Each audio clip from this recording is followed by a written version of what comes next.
Laisse-moi deviner, t'es jeune, ambitieux, t'as des objectifs élevés et tu es prêt à faire n'importe quoi pour les atteindre. Travailler 12 heures par jour, aller à la salle 5, 6, 7 fois par semaine ou encore te priver de nourriture pendant un certain temps. Tu es prêt à tout, mais malheureusement, malgré ta bonne volonté, il y a des moments où tu ne sais pas pourquoi, mais ça ne fonctionne pas. Il t'arrive, et c'est évidemment mon cas, et c'est ce qui m'a inspiré cette vidéo, parfois de faire des actions, de prendre des décisions qui ne sont pas en accord avec tes objectifs. Tu vises d'atteindre 10% de body fat, mais t'es avec tes potes et du coup tu décides d'aller manger un petit McDo. Tu dois absolument réviser ton cours de macroéconomie pour des partiels, mais comme t'as un peu la flemme, eh bien tu préfères continuer ta série Netflix pendant 3 heures. Résultat, après avoir pris ces mauvaises décisions, tu te retrouves dans une situation où tu culpabilises et tu n'es absolument pas fier de toi. Pourquoi tu continues à choisir cette satisfaction et cette gratification instantanée, prendre des décisions sur le court terme, alors que tu sais très bien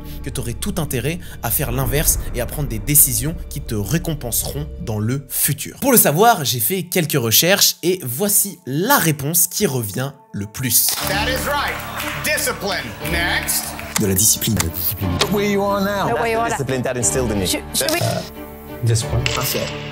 Discipline. Ok, c'est intéressant. Alors, voyons voir quelle est la définition de la discipline, se forcer à faire les choses difficiles. Ok, prenons un exemple simple. Tu as l'objectif d'aller à la muscu. Tu te réveilles, t'as la flemme. S'offre alors 3 options à toi. La première qui est de prendre ton petit déjeuner. La deuxième qui est de prendre ton téléphone. Et la troisième qui est d'aller à la salle de sport. Tu sais très bien, parce que t'as prévu de le faire, que la meilleure décision, c'est d'aller à la salle de muscu. Et donc, pour ça, tu vas utiliser quoi? Tu vas utiliser ta discipline. Et oui, parce que dans cette situation, aller à la muscu, c'est clairement la décision la plus difficile. Génial, étant donné que tu es quelqu'un de discipliné, te voilà donc à la musculation en train de faire ta séance. Maintenant, il y a quand même une question fondamentale qui se pose. Comment est-ce qu'on fait pour augmenter ces fameux niveaux de discipline? Comment est-ce qu'on fait pour avoir plus de facilité à atteindre ses objectifs, à prendre de bonnes décisions? A priori, il semblerait qu'il suffise d'avoir de la volonté, d'avoir de la discipline, mais tout d'abord, il faudrait savoir comment est-ce que ça fonctionne. Et puis surtout,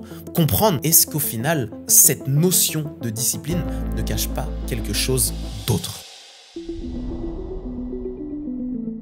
Dans The One Thing, écrit par Gary Keeler et Jay Papasan, nom de famille un peu particulier, ils nous partagent un concept intéressant qui est les 6 choses qui existent et qui se mettent entre toi et le succès. En gros, quelles sont les barrières entre toi actuellement, là, qui est en train de regarder cette vidéo, et toi qui as réussi à atteindre ces fameux objectifs que tu t'es fixés. Cette version de toi qui est un peu waouh, gros level, tu vois. La première chose, nous dit les auteurs, est de penser que tout a la même importance. Évidemment, ça fait référence à cette fameuse loi de Pareto qui nous dit que 80% de nos efforts apportent seulement 20% de résultats et inversement, et donc il ne faut pas penser que répondre à un mail ou tourner une vidéo apportera les mêmes résultats. Ce n'est absolument pas le cas. Il faut, quand tu décides de mettre en place des actions, établir quelles sont les plus intéressantes, quelles sont les plus efficientes, les plus efficaces, qui apportent le plus de résultats pour le moins d'efforts fournis. 2. Faire du multitâche. D'après le docteur David Meyer, il y a un concept qui s'appelle de task switching cost. En gros, c'est l'attention, l'énergie que ça va te prendre de passer d'une tâche à une autre. Et devine quoi, elle est hyper élevée, en moyenne 25%, et ça peut même aller jusqu'à 100% d'après ce docteur. Donc il faut pas croire que tu dois faire plein de trucs en même temps, mais au contraire, il faut que tu te focalises sur une seule chose. Troisième chose, tiens,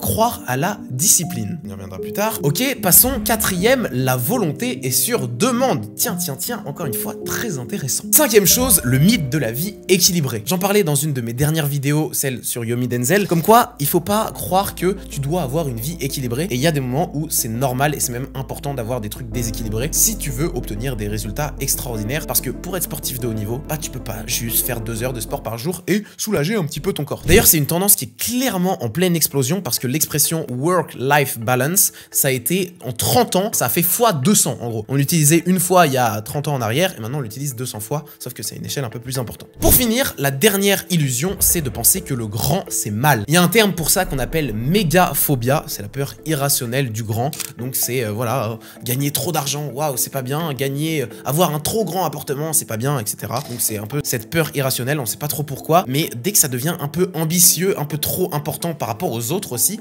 on a une certaine peur et c'est normal. Ceci étant dit, revenons sur le thème de la vidéo, ce qui nous intéresse réellement, qui est de la 3e illusion, croire à la discipline, et de penser 4 que la volonté est sur demande. Il y a un moment sur les réseaux, je regardais énormément de vidéos dev perso, productivité, tout ce que tu veux, et j'avais entendu dire un truc intéressant, comme quoi pour augmenter ma volonté, il fallait que dans mon environnement, j'ajoute plein de tentations. Donc dans la cuisine, bim, je mets des gâteaux au chocolat partout. Quand je travaille, je fais exprès d'avoir mon téléphone.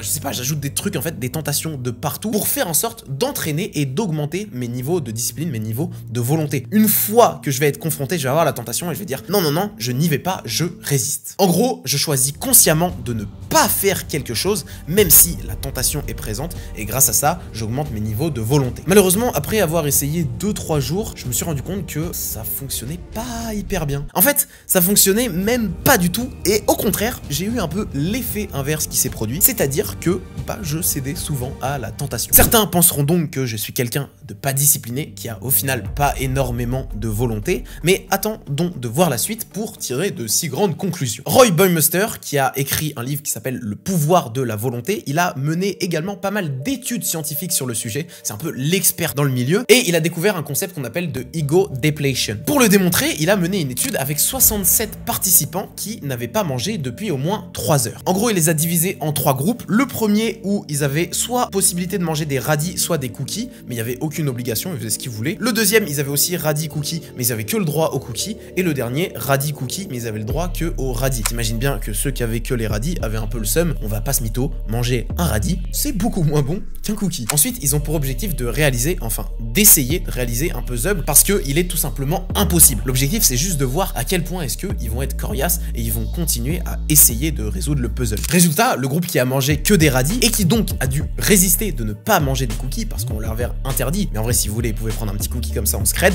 eh bien ils ont tenu 2 fois moins longtemps à résoudre le puzzle. En gros, ils ont fait à peu près 9 minutes alors que les autres, ils ont fait 18 minutes. C'est-à-dire, ils ont été 2 fois plus chauds, ils ont essayé 2 fois plus que ceux qui avaient mangé le radis. Autrement dit, le fait d'avoir utilisé sa volonté au départ pour ne pas manger le cookie fait que lorsque tu te retrouves de nouveau face à une difficulté, eh bien tu as beaucoup plus de mal à y résister et à continuer à persévérer. Il y a une autre étude menée avec 165 étudiants à l'université de Stanford par Baba Shiv qui s'est amusé à séparer des gens en 2 groupes. Le premier doit mémoriser un nombre à 2 chiffres, le deuxième un nombre à 7 chiffres, et ensuite on les fait passer d'une salle à une autre pour savoir est-ce qu'ils ont bien mémorisé, mais entre temps dans cette salle on leur propose un petit snack. En gros on leur proposait soit un fruit, donc un truc plutôt healthy, soit un gâteau au chocolat, un truc un peu moins healthy, et l'objectif c'était de voir comment est-ce qu'ils consommaient en fonction de ce qu'ils avaient fait précédemment. Résultat, tu t'en doutes, il y avait 2 fois plus de chances de prendre le gâteau au chocolat quand tu étais parmi le groupe qui devait mémoriser 7 nombres. Ou 7 chiffres, je sais plus. Je pourrais parler longtemps d'études comme celle-ci parce qu'il y en a plus de 200 qui ont été faites sur ce phénomène de l'ego depletion. Autrement dit, comme quoi la volonté, c'est quelque chose qui, avec le temps et qui plus tu l'utilises, plus a tendance à réduire et à être difficile à utiliser. Notre niveau de volonté, c'est exactement comme un muscle. Plus tu l'utilises et plus il est fatigué. Il y a juste une petite dernière étude, laissez-moi en parler s'il vous plaît, qui a été menée en 2012 par Baumeister, encore une fois comme par hasard, et Hoffman, avec 205 adultes, où en gros ils avaient un beeper et on leur demandait à chaque fois à des moments hasard dans la journée, ouais, à quel moment t'as résisté, est-ce que c'était dur, est-ce que t'as réussi ou pas à résister. On s'est rendu compte d'un constat très simple et qui fait évidemment cohérence avec ce que j'ai dit précédemment, c'est que plus les gens résistent, plus au fil de la journée, ils ont tendance à craquer. Et du coup, le truc intéressant, c'est que les gens qui résistaient le mieux et qui se déclaraient comme étant les plus disciplinés, en fait, c'était juste ceux qui expérimentaient le moins de tentations dans la journée. Autrement dit, le paradoxe, c'est que les gens les plus disciplinés, c'est ceux qui l'utilisent le moins. Je me permets juste, parce que c'est ma vidéo, une petite parenthèse intéressante qui est celle du glucose. En gros, quand tu manges du sucre, tu vas avoir ton taux de glucose qui va augmenter, mais quand c'est du sucre un petit peu trop rapide, très vite, il va chuter. Et qu'est-ce qui se passe? On s'est rendu compte, parmi d'autres études qui l'ont mis en évidence, que quand le taux de glucose est au plus bas, t'es un peu en hypoglycémie, eh bien, t'as une force de volonté qui est aussi réduite. Donc, c'est pas le seul facteur qui peut agir, et il faut bien prendre en considération, c'est toujours la même chose de toute façon, d'avoir une vision un peu holistique et de savoir que aussi en fait ce que tu as mangé à midi peut jouer sur tes niveaux de volonté. Le fait de l'avoir utilisé le matin va faire en sorte que l'après-midi ça va être plus dur, mais le fait d'avoir mangé aussi un repas genre un petit domac à midi va aussi augmenter, enfin baisser tes niveaux de volonté pour le reste de la journée parce que tu as un pic et du coup tu vas vouloir le combler. Leo Bobata a dit « It's one of the prevalent myths of our culture, self discipline. Bon, à ce stade de la vidéo, je pense que tu commences à comprendre l'idée, mais ce n'est pas tout parce que ça va encore un petit peu plus loin. Une autre étude menée par Michael Inslight et ses collègues sur le self-control, encore une fois, s'est rendu compte de quelque chose d'intéressant, c'est que les gens qui avaient le plus grand self-control, c'était ceux qui, en amont, avaient aménagé leur environnement et qui expérimentaient, encore une fois, le moins de tentations. Il y a un truc fondamental ici à comprendre, c'est que la discipline, tes niveaux de volonté, c'est quelque chose que tu ne contrôles pas. C'est en dehors de ton contrôle, et si tu es un peu stoïcien et tu connais cette notion de dichotomie du contrôle, tu sais très bien que ça ne sert à rien de dépenser son énergie dans quelque chose que tu ne contrôles pas. Autrement dit, ne cherche pas à être plus discipliné que les autres, cherche à être plus malin, c'est tout. La différence entre toi et moi, c'est que pendant que tu hésites et que tu dois utiliser ta discipline pour choisir entre est-ce que ce matin je mange des trésors ou est-ce que je mange des œufs parce que c'est mieux, c'est riche en protéines et tout, bah moi, en fait, j'ai pris la boîte de trésors et je l'ai jetée par la fenêtre. Donc quand j'arrive dans mon petit déj, bah je vois mes œufs, je vois rien, bah je mange des œufs parce que j'adore ça et parce qu'il y a que ça. Maintenant, si moi, je me retrouvais dans ta situation entre œufs et trésors, bah il y a des moments, c'est évident, où je mangerai les trésors. Mais comme en amont, j'ai fait ce travail d'enlever les trésors, bah désormais, c'est facile pour moi de manger les œufs. Si on s'intéresse un peu au modèle de l'habitude de James Clear, dont tu as sûrement déjà entendu parler, mais c'est pas grave parce que c'est un concept fondamental qu'il est important de rappeler, tu as, avant même d'établir un comportement, un signal, une envie, une routine, une récompense. Si tu supprimes le signal, tu n'as donc pas l'envie, dans la plupart des cas. Autrement dit, aménage ton environnement comme à zinzin pour faire en sorte que tu es plus discipliné, non pas parce que tu as augmenté un truc un peu qu'on connaît pas, mais juste parce que tu n'as plus besoin d'utiliser la discipline. C'est tout. Je sais pas si tu l'as vu, mais sur la miniature, il y a un mot qui est flouté et ce mot, c'est nudging. Le nudging, qu'est-ce que c'est? C'est l'aménagement de l'environnement pour pousser les gens à faire des actions qui sont un peu plus bénéfiques pour eux. Typiquement, ça a déjà été fait dans un métro où, en gros, pour que les gens prennent davantage les marches, et ça a super bien marché, on a décidé de les changer en notes de piano. Donc quand tu prenais l'escalier, ça faisait une petite mélodie sympa et donc c'était fun, il y avait un petit peu de jeu.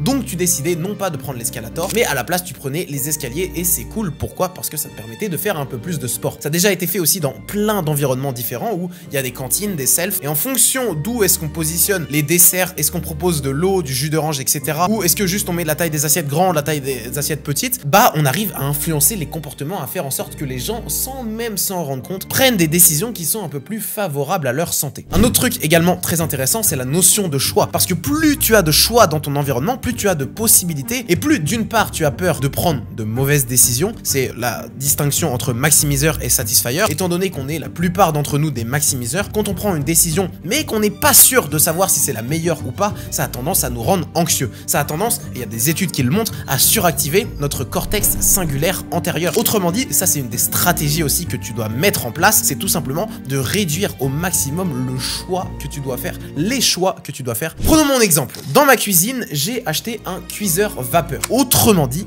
dès que je cuis des légumes, parce que j'adore ça, c'est bon, et que j'ai fait ce premier pas pour acheter le cuiseur vapeur, je les cuis à la vapeur, je conserve les vitamines, les minéraux, et en plus de ça, j'ai tendance à manger plus de légumes. Pour l'eau, c'est exactement la même chose. J'ai acheté un filtre à eau. Je n'ai plus de besoin de me poser la question, est-ce que je bois l'eau ou pas? Enfin, je bois l'eau filtrée parce que j'ai, pareil, encore une fois, mis en amont et fait en sorte que ça soit dans mon environnement et ça fasse partie du truc. Pour mon téléphone, c'est exactement la même chose. J'ai bloqué toutes les applications jusque 18 h et je ne peux pas y aller. Je ne peux rien faire. Autrement dit, je n'ai même plus le choix. C'est cette différence et cette distinction qui est hyper intéressante entre je choisis consciemment de ne pas faire quelque chose ou je ne peux tout simplement pas le faire parce que je n'ai pas le choix. Et fais en sorte d'avoir un maximum de trucs où tu ne peux pas le faire et tu n'as pas le choix. Parce que quand tu choisis consciemment de ne pas faire quelque chose, bah tu dois choisir. Et c'est ça la difficulté. Tout l'effort que tu dois mettre en place qui fait que c'est difficile et qui fait que dans la plupart des cas tu craques parce que tu dois faire un effort. En vrai, je suis pas du tout un gars qui est beaucoup plus discipliné que les autres, pas du tout. Je suis juste quelqu'un qui a décidé en amont de faire ce petit effort nécessaire pour aménager mon environnement et pour faire en sorte que ce matin, j'ai médité, j'ai pris une douche froide, j'ai fait du mouvement, je suis allé à la muscu, je suis allé travailler 2 heures, j'ai bien mangé, même si, bon, j'abuse un peu là parce que c'est une bonne journée, tu vois. Mais il y a des moments où je fais n'importe quoi, c'est évident. Mais dans la plupart des cas, c'est ça mes journées. Pourquoi? Parce que j'ai tout mis en place pour que ça soit facile. Et je n'ai pas à faire d'efforts pour ça. J'espère que tu comprends le message. Ok, on arrive tranquillement à la fin de la vidéo. Je suis en transpiration parce que là, c'est l'été et que j'ai pas la clim dans cette pièce, c'est horrible. D'ailleurs, D'ailleurs, je suis un peu en train de faire une transition, les gars, par rapport au décor. Donc, m'en voudez pas si c'est un peu trop minimaliste et que ça manque de déco sympa. Je suis en train de changer un peu tout ça. J'espère que la vidéo t'aura plu et que t'auras compris l'idée, parce que bah, je l'ai quand même répété pas mal de fois. Je compte sur toi pour liker, t'abonner et commenter. Je suis très curieux d'avoir votre avis, d'avoir votre opinion et votre expérience aussi par rapport à ça. Je pense que ça peut en aider certains et être extrêmement intéressant. Voilà, c'est la fin de la vidéo. On se dit à bientôt. Je viens de rentrer de vacances, donc let's go. Et puis, comme mon environnement est super bien aménagé, je n'ai pas de souci à tourner des vidéos. Je rigole. Allez, ciao. Pouh.